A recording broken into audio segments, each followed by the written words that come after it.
রাজ দুজনেই খুব বেবি মনে হচ্ছে। হ্যাঁ, খুব কম বয়সে বিয়ে হয়েছে। হ্যাঁ। কি করে হলো? ফেসবুকে আমফানের ঝড়ের দিন পরিচয় হয়েছিল। ওই ঝড়ের মধ্যে ফেসবুক করছিলে?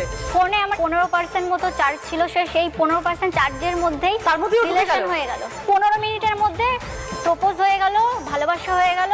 বাবা, তোমাদের তো মনে হচ্ছে আমফানের থেকে বেশি স্পিড।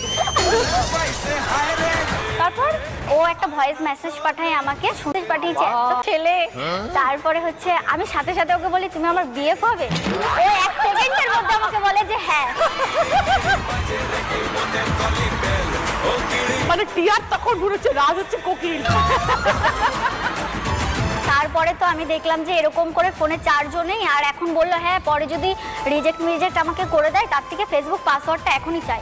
ফেসবুক পাসওয়ার্ডটা চাইলাম, ও 5 মিনিটের মধ্যে পাসওয়ার্ড দিল। আমি কি করলাম, ওর নাম্বার রিমুভ করে আমার নাম্বার অ্যাড করে পাসওয়ার্ড চেঞ্জ করে দিলাম। দিয়ে আমাকে বলছে ফোন করে যে আমি ফেসবুক খুলতে পারছি না। আর আমি বলছি আমি চেঞ্জ করে দিয়েছি, আমার ফোনে চার্জ নেই, আমি যদি চার্জ না দিতে পারি তুমি অন্য কোনো মেয়ের সাথে কথা বলবে তখন।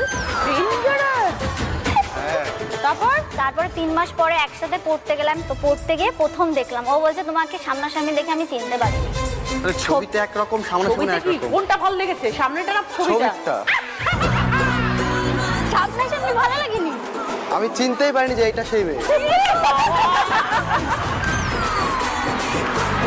আর সবসময় আমাকে দেখে ভয়ে ভয়ে। তুমি কি 440 ভোল্ট নাকি? কামড়ে দেয়, কামড়ে দেয়। আমি বলি তুমি চুপচাপ থাকবা, ছোট মানুষ সেম বয়সে চুপচাপ থাকবা, আমি তোমাকে ঠিক করে চলাবো। এখনো বড় হন,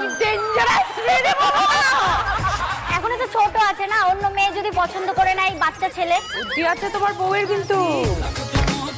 আচ্ছা, বিয়েটা কিভাবে হলো? বাড়ির লোক মেনে নিয়েছিল? 3 মাস দেখা হয়নি, 9 মাস যখন আমাদের রিলেশনের এজ, তখন ঠিক করলাম যে ঝামেলা হচ্ছিল। আমি ওকে বললাম কি যে তাহলে চলো বিয়ে টিয়ে করে নি। তারপরে বললো কি ঠিক আছে চলো বিয়ে করে নি। 3 বার বিয়ে করেছি, বাড়ির লোক তো মানেনি। 3 বার বিয়ে? 3 বার পালিয়ে বিয়ে করেছি। প্রথমবার মন্দিরে করেছি প্রথমবার। ওম মঙ্গলম ভগবান বিষ্ণু মঙ্গলম গরুধ্বজা। কেউ মানলো না? মানলো না। পরের বার করলাম, তার বাড়িতে প্রবলেম। দুজনে। পরের বার কোথায় করলে? পরের বার এমনি এমনি রাস্তায় করে নিয়েছি। আর কতবার মন্দিরে যাব? 3 নাম্বার বারের বারও মানেনি। 4 নাম্বার বার যখন দেখলো যে না আর হবে না, এদের যতই আটকায় আবার বারবার বিয়ে করছে, লোকজন জানছে, মেনেই নি। শাশুড়ি মা এসেছিল আজকে? হ্যাঁ এসছে। শাশুড়ি তো ইয়াং। হ্যাঁ। শাশুড়ি মা? হ্যাঁ বলুন। 4 নম্বরে বার বিয়ে করে চলে এলো বাড়িতে, কি করলেন আপনি তখন?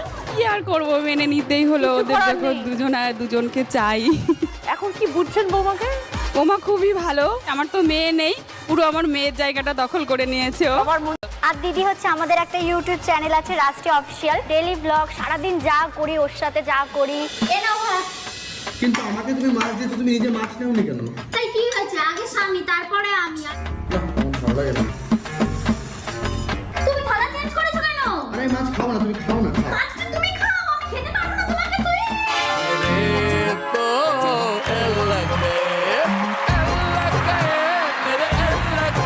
কত ফলো? ওরে বাবা! আর শুধু ইউটিউবে 1.1 মিলিয়ন ফলোয়ার্স। বাহ!